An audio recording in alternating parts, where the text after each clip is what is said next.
ಪುಟಾಣಿ ಯೋಗಿಗಳಿಗೆ ನಾವು ಸೂಕ್ಷ್ಮ ವ್ಯಾಯಾಮದ ಬಗ್ಗೆ ವಿವರವನ್ನ ತಿಳಿಸ್ತಾ ಹೋಗೋಣ.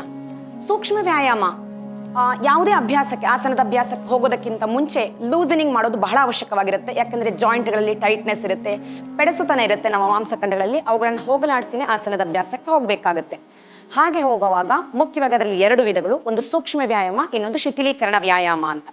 ಶಿಥಿಲೀಕರಣ ವ್ಯಾಯಾಮ ಅನ್ನೋದು ಸ್ವಲ್ಪ ವೇಗವಾಗಿ ಡೈನಮಿಕ್ ಆಗಿ ತಗೊಳ್ಳುವಂತ ಅಭ್ಯಾಸ. ಸೂಕ್ಷ್ಮ ವ್ಯಾಯಾಮ ಚಿಕಿತ್ಸೆಗೆ ಹೆಚ್ಚು ಬಳಸುವಂಥದ್ದು, ಬಹಳ ನಿಧಾನಕ್ಕೆ ಮಾಡುವಂತ ಅಭ್ಯಾಸ. ಮಕ್ಕಳಿಗೆ ಇದು ಬಹುಶಃ ನಿಧಾನ ಬೋರ್ ಅನ್ನಿಸ್ಬಹುದು, ಆದ್ರೆ ಇದರ ಅವಶ್ಯಕತೆ ಇದೆ ಮೊದಲಿಗೆ ಯಾವುದೇ ಅಭ್ಯಾಸ ಮಾಡುವಾಗ. ಸೊ ತಲೆಯ ಭಾಗದಿಂದ ಒಂದೊಂದೇ ಜಾಯಿಂಟ್ಗಳನ್ನ, ಮುಖ್ಯ ಜಾಯಿಂಟ್ಗಳನ್ನ ಆದಷ್ಟು ನಾವು ಲೂಸನಿಂಗ್ ಮಾಡ್ತಾ ಹೋಗೋಣ, ಪಾರ್ಟ್ ಬೈ ಪಾರ್ಟ್ ಆಗಿ. ಮೊದಲಿಗೆ ಕತ್ತಿನ ಭಾಗಕ್ಕೆ ಅಭ್ಯಾಸವನ್ನ ತಗೊಳ್ತೀವಿ. ಕೈಯನ್ನ ಸೊಂಟಕ್ಕೆ, ಆಯಾಯ ಸೊಂಟಕ್ಕೆ ಇಟ್ಕೊಳ್ಳೋಣ. ಕಾಲುಗಳ ಮಧ್ಯೆ ಸಣ್ಣ ಅಂತರ ಇಟ್ಕೊಳ್ಳೋಣ, ತೊಂದರೆ ಏನಿಲ್ಲ. ಕತ್ತನ್ನ ಮುಂದಕ್ಕೆ ಎಕ್ಸೇಲ್ ಮಾಡ್ತಾ, ಅಂದ್ರೆ ರೇಚಕ ಮಾಡ್ತಾ, ಮತ್ತೆ ಇನ್ಹೇಲ್ ಹಿಂದಕ್ಕೆ, ಏಕಂ ದ್ವೇ ಏಕಂ ದ್ವೇ, ಶ್ವಾಸೋಚ್ಛ್ವಾಸದ ಜೊತೆಗೆ ಮಾಡ್ಬೇಕು. ಅದೇ ರೀತಿ ಬಲಕ್ಕೆ ರೇಚಕ, ಪೂರಕದೊಂದಿಗೆ ಮಧ್ಯ, ಮತ್ತೆ ಎಡಕ್ಕೆ ರೇಚಕ, ಪೂರಕ ಮಧ್ಯ. ಏಕಂ ದ್ವೇ ತ್ರೀಣಿ ಚತ್ವಾರಿ, ಏಕಂ ದ್ವೇ ತ್ರೀಣಿ ಚತ್ವಾರಿ. ವೃತ್ತಾಕಾರವಾಗಿ ಸುತ್ತಿಸ್ಕೊಳ್ತಾ ಹೋಗೋಣ ಉಸಿರಾಟದೊಂದಿಗೆ. ಮತ್ತೆ ದೊಡ್ಡ ಸುತ್ತು ಭುಜದ ಭಾಗಕ್ಕೆ, ಕಿವಿಯ ಭಾಗ ಸ್ಪರ್ಶಿಸ್ತಾ ಬರ್ತಾ ಹೋಗ್ಲಿ. ಒಂದು ಎರಡೆರಡು ಅಥವಾ ಮೂರು ಬಾರಿ ಅಭ್ಯಾಸವನ್ನ ತಗೊಳ್ಳೋಣ. ಮತ್ತೆ ವಿರುದ್ಧ ವೃತ್ತ, clockwise, anticlockwise rotation. ಆದಷ್ಟು ಬಾಯಿ ಮುಚ್ಚಿರ್ಲಿ, ಕಣ್ಣು ಮುಚ್ಚಿ ಮಾಡಿದ್ರೆ ಒಳ್ಳೇದು. ತಲೆ ಸುತ್ತುವ ಅನುಭವ ಏನಾದ್ರೂ ಬರ್ತಿದ್ರೆ ಕಣ್ಣು ತೆರೆದೇ ಮಾಡೋದು ಉತ್ತಮ. ಹಾಗೆ ಮುಂದಿನ ಅಭ್ಯಾಸ ಮುಖ್ಯ ಜಾಯಿಂಟ್ ಶೋಲ್ಡರ್ ಪಾರ್ಟ್. ಶೋಲ್ಡರ್ ಭಾಗಕ್ಕೆ, ಭುಜದ ಭಾಗಕ್ಕೆ ವ್ಯಾಯಾಮವನ್ನ ಕೊಡ್ತೀವಿ. ಕೈಯನ್ನ ಕಪ್ ಶೇಪ್ ಮಾಡಿ ಭುಜದ ಮೇಲೆ ನಿಲ್ಲಿಸ್ಕೊಡ್ತೀವಿ. ಇದು ನಿರ್ದಿಷ್ಟವಾಗಿ ಇದೇ ಜಾಗದಲ್ಲಿ ಇರಬೇಕು ಅಂತಿಲ್ಲ, ಚಲನೆ ಆಗ್ಬಹುದು ಹಿಂದೆ ಮುಂದೆ ಅಕ್ಕಪಕ್ಕ. ವೃತ್ತಾಕಾರವಾಗಿ ಸುತ್ತಿಸುವಾಗ ಆದಷ್ಟು ಮೊಣಕೈಯ ಗಂಟಿನ ಭಾಗ ಒಂದಕ್ಕೊಂದು ಸ್ಪರ್ಶ ಆಗ್ಲಿ. ಶ್ವಾಸ ತಗೊಳ್ತಾ ಮೇಲಕ್ಕೋನು, ಹಾಗೆ ತಲೆ ಹಿಂದಕ್ಕೆ ತಗೊಂಡು ಸುತ್ತಿಸ್ತಾ ಬರೋಣ. ದ್ವೇ ತ್ರೀಣಿ. ವಿರುದ್ಧವಾಗಿ ಏಕಂ ದ್ವೇ ತ್ರೀಣಿ. ರಿಲ್ಯಾಕ್ಸ್. ಈಗ ಅದೇ ರೀತಿ ಗಂಟಿನ ಭಾಗಕ್ಕೆ, ಮೊಣಕೈಯ ಭಾಗಕ್ಕೆ ಅಭ್ಯಾಸವನ್ನ ತಗೊಳ್ತೀವಿ. ಕೈಯನ್ನ ಪಕ್ಕಕ್ಕೆ ಚಾಚ್ಕೊಳ್ಳೋಣ, ಅಲ್ಲಿಂದ ಮಡ್ಚ್ಕೊಳ್ತೀವಿ. ಇನ್ಹೇಲ್ ಮಾಡ್ತಾ ಎಕ್ಸೇಲ್ ತೆರೆಯೋಣ. ಏಕಂ ದ್ವೇ ಏಕಂ ದ್ವೇ ಏಕಂ ದ್ವೇ. ಸಾ ರಿಲ್ಯಾಕ್ಸ್. ಹಾಗೆ ಮುಂದಿನ ಮುಖ್ಯ ಜಾಯಿಂಟ್ ಅಂದ್ರೆ ಸೊಂಟದ ಭಾಗಕ್ಕೆ ಕೊಡ್ತೀವಿ. ಅಭ್ಯಾಸದಲ್ಲಿ ಹಿಪ್ ರೋಟೇಷನ್ ಅಭ್ಯಾಸವನ್ನ ತಗೊಳ್ತೀವಿ. ಸೊಂಟ ಸುತ್ತಿಸುವಿಕೆ ಅಭ್ಯಾಸವನ್ನ ಮಾಡ್ತಾ ಬರ್ತೀವಿ. ನಾವಿಲ್ಲಿ ಕೈಯನ್ನು ಹಾಗೆ ಸೊಂಟದ ಭಾಗಕ್ಕೆ ಇಟ್ಕೊಂಡಿದೀವಿ, ವೃತ್ತಾಕಾರವಾಗಿ ಸುತ್ತಿಸ್ತಾ ಬರ್ತೀವಿ. ಕಾಲಿನ ಭಾಗ, ತಲೆಯ ಭಾಗ ಇದ್ದಲ್ಲೇ ಇತ್ತು, ಮಧ್ಯದ ಭಾಗ, ಶರೀರದ ಮಧ್ಯ ಭಾಗವನ್ನ ಮಾತ್ರ ಗೋಳದ ರೀತಿಯಲ್ಲಿ ಸುತ್ತಿಸ್ತಾ ಬರೋಣ ಉಸಿರಾಟದೊಂದಿಗೆ. ಯಾವಾಗಲೂ ಅಷ್ಟೇ ಸೂಕ್ಷ್ಮ ವ್ಯಾಯಾಮವನ್ನ ಕಣ್ಣು ಮುಚ್ಚಿ ಉಸಿರಿನ ಮೇಲೆ ಗಮನ ತಂದು, ಮಾಡ್ತಾ ಇರುವ ಅಂಗಾಂಗದ ಮೇಲೆ ಗಮನ ಇಟ್ಕೊಂಡು ಮಾಡ್ತಾ ಬಂದ್ರೆ ಅದರ ಲಾಭಗಳು ಹೆಚ್ಚು. ಹಾಗೆ ವಿರುದ್ಧ ಚಲನೆ.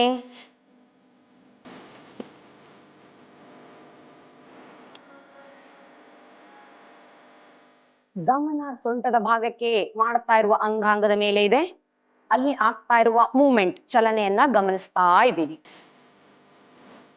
ಸಾ ರಿಲ್ಯಾಕ್ಸ್.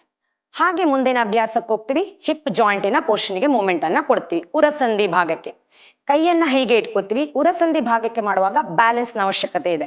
ಹಾಗಾಗಿ ನಾವು ಕಣ್ಣನ್ನ ತೆರೆದೇ ನಿರ್ದಿಷ್ಟ ಒಂದು ಬಿಂದುವನ್ನ ನೋಡ್ಕೊಂಡು ಅಭ್ಯಾಸವನ್ನ ಮಾಡ್ತೀವಿ. ಕಾಲನ್ನ ಮುಂದಕ್ಕೆ ಹಿಂದಕ್ಕೆ ಹಿಂದಕ್ಕೆ ಎತ್ಕೋಬೇಕಾದ್ರೆ ಆದಷ್ಟು ನಾವು ಶರೀರವನ್ನ ಮುಂದಕ್ಕೆ ವಾಲಕ್ಕೆ ಬಿಡಬಾರ್ದು. ನೇರವಾಗಿ ಉಳಿಸ್ಕೊಂಡೇ ಹಿಂದೆ ಕಾಲನ್ನ ಮಂಡಿ ನೇರ ಇಟ್ಕೊಂಡು ಎತ್ತುವ ಪ್ರಯತ್ನವನ್ನ ಮಾಡಬೇಕು. ನಾವು ಕಾಲ ಬೆರಳನ್ನ ಚಾಚ್ಕೋಬೇಕು ಮುಂದಕ್ಕೆ, ಎಳೆತ ಚೆನ್ನಾಗಿ ಸಿಗುತ್ತೆ ಅನ್ನೋ ಕಾರಣಕ್ಕೆ. ಹಾಗೆ ಹಿಂದಕ್ಕೆ. ಏಕಂ ದ್ವೇ ಏಕಂ ದ್ವೇ ಏಕಂ ದ್ವೇ. ಅದೇ ರೀತಿ ಎಡಗಾಲಿಗೆ ಅಭ್ಯಾಸ. ಏಕಂ ದ್ವೇ ಏಕಂ ದ್ವೇ ಏಕಂ ದ್ವೇ ಏಕಂ ದ್ವೇ. ಅದೇ ರೀತಿ ಅಭ್ಯಾಸ ಕಾಲನ್ನ ಪಕ್ಕಕ್ಕೆ ಕೂಡ ಚಾಚ್ತೀವಿ, ಹಿಪ್ ಜಾಯಿಂಟ್ಗೆ ಇನ್ನೊಂದು ಎಳೆತ ಸಿಗ್ಲಿ ಅನ್ನುವ ಕಾರಣಕ್ಕೆ. ಕಾಲನ್ನ ಪಕ್ಕದಿಂದ ಮೇಲಕ್ಕೆ, ದ್ವೇ ತ್ರೀಣಿ ಚತ್ವಾರಿ ಪಂಚ. ಹಾಗೆ ಇನ್ನೊಂದು ಕಾಲು ಏಕಂ ದ್ವೇ ತ್ರೀಣಿ ಮಂಡಿ ನೇರ ಚತ್ವಾರಿ ಪಂಚ. ಸ. ಈಗ ಹಾಗೆ ಮುಂದಿನ ಮುಖ್ಯ ಜಾಯಿಂಟ್ ಸಂಧಿ ಅಂದ್ರೆ ಅದು ಮಂಡಿಯ ಭಾಗ. ಆ ಭಾಗಕ್ಕೆ ಶರೀರದ ಭಾರವನ್ನ ಪೂರ್ಣ ಪ್ರಮಾಣದಲ್ಲಿ ಪಾದ ಮಂಡಿಗಳು ಹೊತ್ತು ನಿಂತಿರುತ್ತೆ. ಆ ಭಾಗಕ್ಕೆ ವ್ಯಾಯಾಮವನ್ನ ಕೊಡ್ತೀವಿ. ಎರಡೂ ಕೈಯನ್ನ ಮಂಡಿ ಮೇಲೆ ಇಟ್ಟು ಮಂಡಿಯನ್ನ ಮಡಚ್ಕೊಳ್ತೀವಿ. ಹಾಗೆ ಒಟ್ಟೊಟ್ಟಿಗೆ ಮಂಡಿಯನ್ನ ಇರಿಸ್ಕೊಂಡು ವೃತ್ತಾಕಾರವಾಗಿ ಸುತ್ತಿಸ್ತಾ ಬರುತ್ತೀವಿ. ದೃಷ್ಟಿ ಮುಂದಕ್ಕಿರ್ಲಿ. ದೃಷ್ಟಿ ಕೆಳಕ್ಕೆ ಹಾಕಿದ ತಕ್ಷಣ ಪೃಷ್ಠ ಮೇಲಕ್ಕೆ ಎದ್ದು ಹಾಗಾಗುತ್ತೆ. ಹಾಗಾಗಿ ಪೃಷ್ಠವನ್ನ ಕೆಳಕ್ಕೆ ಏಳಿಸ್ತಾ ದೃಷ್ಟಿ ಮುಂದಕ್ಕೆ ನೋಡ್ತಾ ವೃತ್ತಾಕಾರವಾಗಿ ಉಸಿರಾಡ್ತಾ ಸುತ್ತಿಸುವಿಕೆ. ವಿರುದ್ಧ ಹಾಗೆ ರಿವರ್ಸ್ ರೊಟೇಷನ್ ಅನ್ನ ತಗೊಳ್ಳೋಣ. ಯಾವಾಗ್ಲೂ ಅಷ್ಟೇ ವೃತ್ತಾಕಾರವಾಗಿ ಸುತ್ತಿಸ್ಕೋಬೇಕಾದ್ರೆ clockwise anticlockwise ಎರಡೂ ಮೂಮೆಂಟ್ ಅನ್ನ ನಾವು ಕೊಡ್ಬೇಕು. ಅದೇ ರೀತಿ ಒಂದು ಭಾಗಕ್ಕೆ ಶರೀರ ಕೊಟ್ರೆ ಇನ್ನೊಂದು ಭಾಗಕ್ಕೂ ಕೊಡೋದನ್ನ ಮರಿಕೂಡ್ದು. ಇದರಲ್ಲಿ ಇನ್ನೊಂದು ವಿಧವನ್ನ ಮಾಡಬಹುದು. ಕಾಲುಗಳ ಮಧ್ಯೆ ಅಂತರ ಇಟ್ಕೊಂಡು ಮಂಡಿಯನ್ನ ಒಳಮುಖವಾಗಿ ಸುತ್ತಿಸ್ತಾ ಬರ್ಬೋದು ಕೂಡ. ಈ ರೀತಿಯಲ್ಲಿ ಮಂಡಿ ಸ್ಪರ್ಶ ಆಗ್ಬೇಕು. ಹಾಗೆ ಹೊರಮುಖವಾಗಿ ಕೂಡ ಮರೀದೇನೆ ತಗೋಬೇಕು ಅಭ್ಯಾಸವನ್ನು. ಸಾಕು. ಈಗ ಹಾಗೆ ಮುಂದುವರೆದ ಅಭ್ಯಾಸ ಪಾದದ ಭಾಗಕ್ಕೆ ಕೊಡ್ತಾ ಬರ್ತೀವಿ. ಕೈಯನ್ನ ಸೊಂಟದಲ್ಲಿ ಇಟ್ಕೊಂಡಿದ್ದೀನಿ. ಮಂಡಿ ನೇರ ಉಳಿಸ್ಕೊಂಡಿದ್ದೀನಿ. ಮಂಡಿಯ ಭಾಗದ ಅಭ್ಯಾಸ ಮುಗೀತು.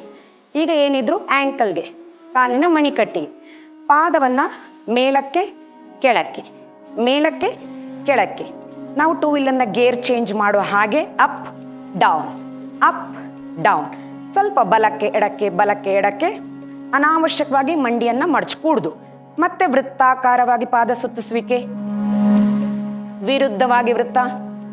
ಒಂದು ಎರಡೆರಡು ಮೂರು ಮೂರು ಅಭ್ಯಾಸ ಸಮಯಕ್ಕೆ ಅನುಗುಣವಾಗಿ ನಾವು ಹೊಂದಿಸ್ಕೊಂಡು ಮಾಡ್ಬೋದು. ಹಾಗೆ ಇನ್ನೊಂದು ಕಾಲಿಗೆ ಇದೇ ಅಭ್ಯಾಸ ತಗೊಳ್ತೀವಿ. ಅಪ್ ಡೌನ್ ಮೊದಲಿಗೆ ಕಣ್ಣು ತೆರೆದೇ ಅಭ್ಯಾಸ. ಯಾಕಂದ್ರೆ ಬ್ಯಾಲೆನ್ಸ್ ಒಂದು ಕಾಲಲ್ಲಿ ಮಾಡಬೇಕಾಗಿರುತ್ತೆ ನಾವು.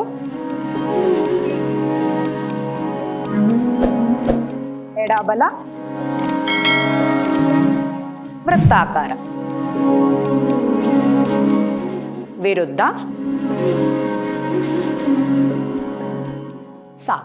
ಈಗ ಪೂರ್ತಿಯಾಗಿ ಪಾದದ ಭಾಗಕ್ಕೆ ಇನ್ನೊಂದು ಅಭ್ಯಾಸವನ್ನ ತಗೊಳ್ತೀವಿ. ಕಾಲಿನ ಬೆರಳ ಮೇಲೆ ಭಾರ ಬಿಡ್ತೀವಿ, ಹಿಮ್ಮಡಿ ಮೇಲೆ ಬಿಡ್ತೀವಿ. ಬೆರಳ ಮೇಲೆ ಹಿಮ್ಮಡಿ ಮೇಲೆ.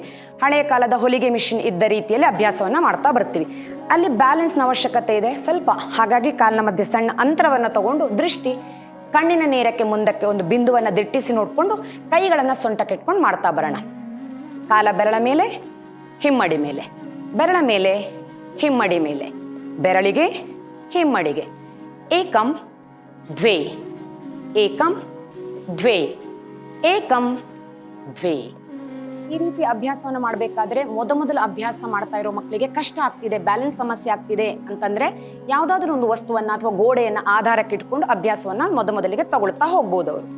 ಸೊ ಹಾಗಾಗಿ ಇವತ್ತಿನ ಅಭ್ಯಾಸ ತಲೆಯಿಂದ ಕಾಲಿನ ಭಾಗದವರೆಗೂ ಮುಖ್ಯ ಜಾಯಿಂಟ್ಗಳಿಗೆ ವ್ಯಾಯಾಮವನ್ನ ಕೊಟ್ವಿ.